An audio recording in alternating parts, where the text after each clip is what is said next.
Hi and welcome to Gospel Centric Life Ministry. 2 Corinthians 5:17 পদ। ফলত কেহ যদি খ্রিস্টে থাকে তবে নূতন সৃষ্টি হইল, পুরাতন বিষয়গুলি অতীত হইয়াছে, দেখো সেগুলি নূতন হইয়া উঠিয়াছে। আমরা যারা খ্রিস্ট বিশ্বাসী, আমরা নিউ ক্রিয়েশন, আমরা নতুন সৃষ্টি।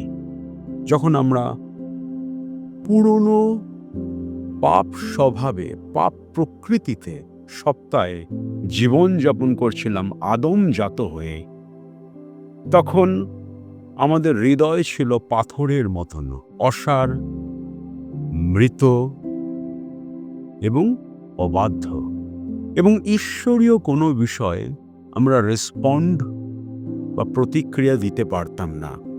কিন্তু ঈশ্বর আমাদেরকে একটি নূতন হৃদয় উপহার দিয়েছেন, যে হিজকেল 36:26 পদ অনুসারে, এবং সেই মাংসময় নতুন হৃদয় পবিত্র আত্মনিশ্বর নূতন জন্মের স্নানের মধ্য দিয়ে আমাদেরকে রিজেনারেট করেছেন। তাই সেই মাংসময় নূতন হৃদয়ে যে স্পন্দন, সেটা ঈশ্বর সমর্পিত। আর তাই আমরা যখন অন্ধকারে ছিলাম, পাপে মৃত ছিলাম, অবাধ্য ছিলাম, অসার ছিলাম, সেই পুরনো সত্তা আর যে নতুন আইডেন্টিটি, নতুন জন্ম আমরা খ্রিস্টের সঙ্গে ইউনিয়নের মধ্য দিয়ে, সম্পর্কের মধ্য দিয়ে, বিশ্বাসের মধ্য দিয়ে গ্রহণ করেছি, প্রাপ্ত হয়েছি, সেই পুরনো এবং নতুন সত্তা, পুরনো এবং নতুন জীবনের মধ্যে একটা স্টার্ক কন্ট্রাস্ট আছে, স্পষ্টত একটা বৈপরীত্য রয়েছে, একটা র্যাডিক্যাল ডিসকন্টিনিউটি আছে, একটা বিচ্ছিন্নতা আছে। যদিও পাপের কোনো ডমিনিয়ন, কোনো প্রভুত্ব, কোনো ক্ষমতা, কোনো নিয়ন্ত্রণ এই নতুন জীবনে, খ্রিস্টীয় জীবনে নেই, কিন্তু আমাদের সেই পাপ স্বভাব বা পাপ প্রকৃতি অনুসারে এখনো আমরা ভুল করি, আমরা পাপ করি, আমরা অন্যায় করি, আমরা দোষ করি।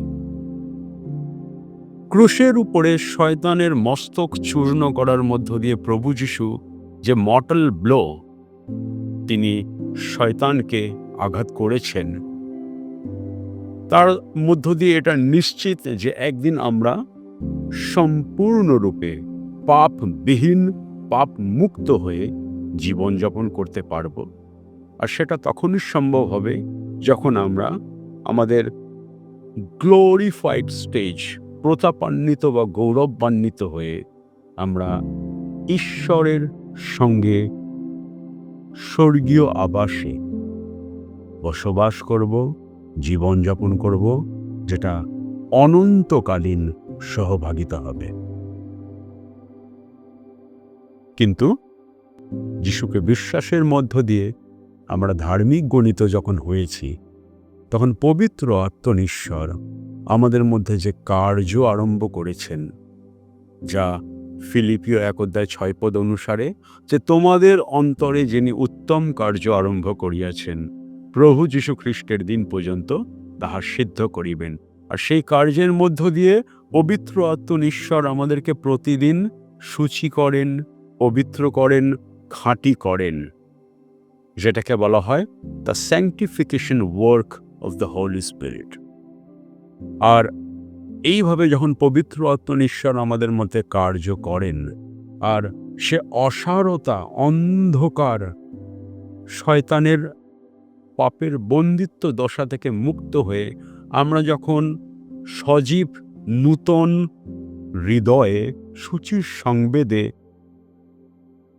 ঈশ্বরের জন্য সমর্পিত থাকি, এবং আমাদের হৃদয়ের স্পন্দন যখন ঈশ্বরের প্রতি সমর্পিত থাকে, তখন আমরা পবিত্র আত্মার বিবিধ ফল আমাদের মধ্যে ধারণ করি।